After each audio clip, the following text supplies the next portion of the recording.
In one corner, we've got Roe versus Wade. In the other, we've got heartbeat bills. We've got a woman's right to choose and also right to life. So with all of these buzzwords and philosophies, you may be asking, can a surrogate be forced to have an abortion? Well, stick around and we'll talk about it.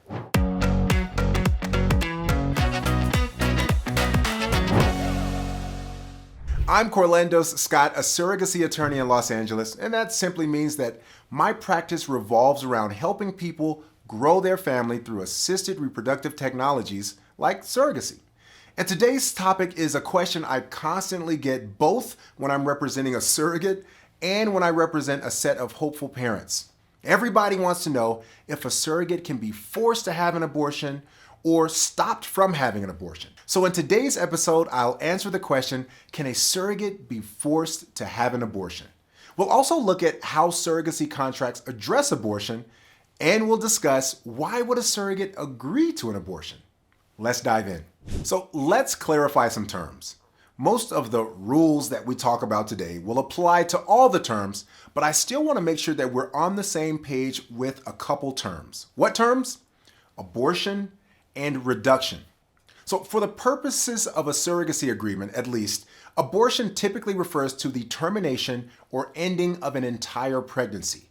After an abortion, the person carrying the pregnancy is no longer pregnant. Reduction, on the other hand, is when a woman who is carrying a multiples pregnancy remains pregnant with at least one fetus after the demise of at least one other fetus. So the main difference is that a pregnant woman is still pregnant after a reduction. Now, like I said, the rules that we discussed today will apply to both abortion and reduction, but I just want to make sure that we're on the same page terms-wise. So the quick answer to the question of can a surrogate be forced to have an abortion is no. N-O. The more complicated answer is, wait for it, still no. Now, contrary to what some surrogacy opponents believe, becoming a surrogate doesn't rob a woman of her rights, nor does it mean that she's being led blindly into agreeing not to exercise her rights. But you may be saying, now how is the answer no to the question of can a surrogate be forced to have an abortion? I heard someone say, or I read somewhere, that surrogacy contracts have abortion and reduction language in them. Yeah, you're correct. They do. But there is a difference between a legal right and a contractual responsibility. Now, it's easier to explore this by first breaking down how a surrogacy contract addresses abortion. So let's start there. A surrogacy contract, at its core, is a recital of the intentions of the parties in a surrogacy arrangement. It shows the rights and the responsibility of both parties. Now, these contracts have several clauses, and each clause addresses the different terms and the different conditions that both the parties are agreeing to. It's going to cover things like where the birth will take place, testing that the surrogate agrees to do, background check on the parents, and on and on and on.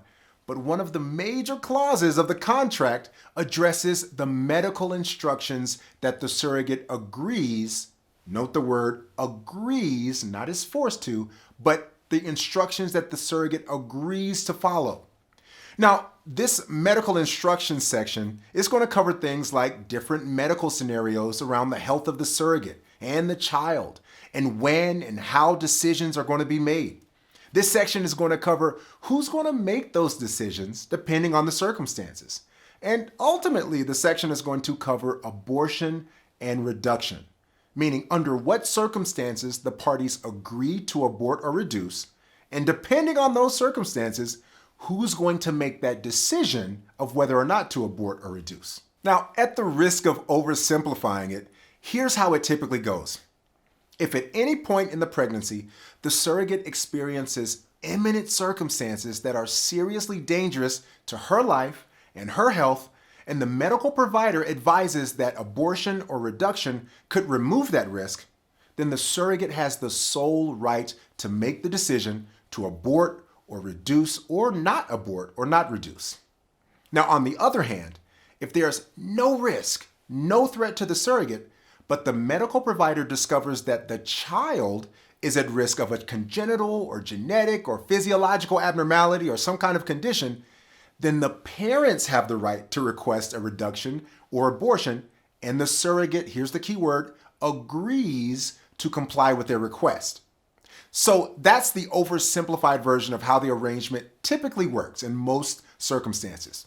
However, no two surrogacy journeys are the same. So I've seen the arrangement stray far from that language on several occasions. And this is why it is so important to actually match with your surrogate at the beginning of the process. Notice I say the word match, meaning make sure you're compatible.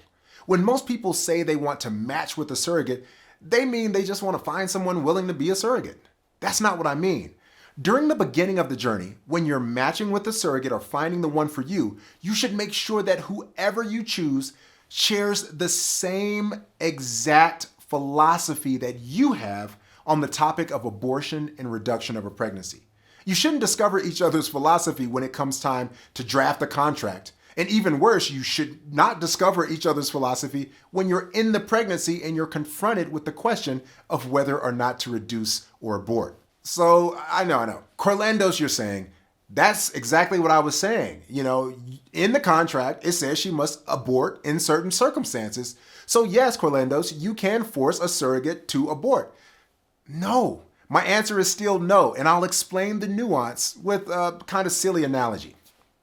Let's say I agreed to paint your house for $1,000, right? We sign a contract and you pay my painter's fee. And I'm supposed to arrive at your house tomorrow morning at 10 a.m. to start the job. Well, tomorrow morning, 10 a.m. arrives and I don't show up. In fact, I never show up. I don't show up at all. Well, unfortunately for you, you cannot glue a paintbrush to my hand, put me in chains, and force me to paint your house. After all, the 13th Amendment bans and bars involuntary servitude. However, since I voluntarily made a promise in our contract and then I broke that promise, you could sue me for breaching the contract and for the loss that I caused you. Are you tracking with me? So in the same way that the 13th Amendment bars involuntary servitude or slavery, the Supreme Court case Roe v. Wade gives a pregnant woman the absolute right to abort or not abort any fetus that she's carrying. So no, you cannot make a surrogate abort a fetus. You can't drag her to the clinic and make her abort the fetus. You can't drag her out of the clinic and keep her from having an abortion. Even if you have the contractual right to request an abortion. However, and this is the big however, if the surrogate chooses to exercise her right to abort or not to abort in a way that's not consistent with her promise in the contract, then she could be found to have broken her promise and she'll be in breach of the contract and sued for damages. Does that make sense? You can't make her do it, but if she breaks her promise, she can be held accountable for breaking her promise. So let's end by looking at why might surrogates even agree to do an abortion in the first place. But before we do that, if you're enjoying this, please hit that like button so that YouTube knows to share this with more people. And while you're at it, go ahead and subscribe so you won't miss any of my upcoming videos. And if you know someone who's looking to grow their family through assisted reproduction, then go ahead and share it with them. Don't be selfish. No one likes a selfish friend. So why do surrogates agree to these terms in the contract? Well, everyone's different, and I can't speak for all surrogates. I can't even speak for one surrogate unless I'm representing her. But I can share the general sentiment that my surrogate clients have shared with me. First, both parties understand the underlying reasons behind the typical abortion language in the contract. So they realize that the idea of an abortion will only arise when the circumstances calling for the abortion or reduction of the number of fetuses becomes present.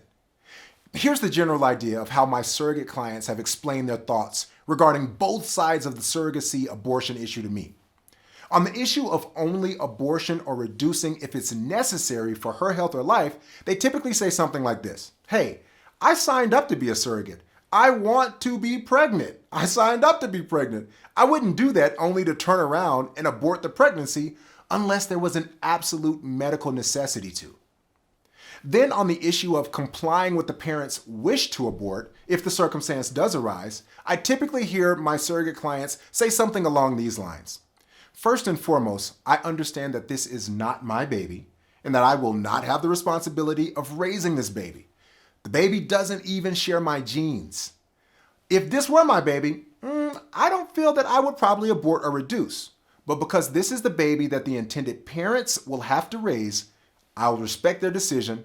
And if it comes to an issue of some type of condition or deformity or abnormality, I will follow their wishes according to the contract. That's typically the position that I hear my clients make with regards to this topic. The most important thing I can reiterate about this topic is that the issue of abortion, termination, reduction is something that should be openly and thoroughly discussed at the very beginning of the process, all the way through signing the contract. Whatever page you're on, just make sure that the surrogate is on that same page. That's what makes matching and drafting the contract so important. We can address how to navigate this issue before it ever becomes an issue. Speaking of navigating surrogacy, if you're considering embarking on a surrogacy journey, I have something for you. It's a free gift. It's called the Surrogacy Roadmap, and it walks you through each step of the surrogacy process from beginning to end. So if you want that, simply click on the link below to be taken to thesurrogacyroadmap.com and get your hands on the valuable resource for free.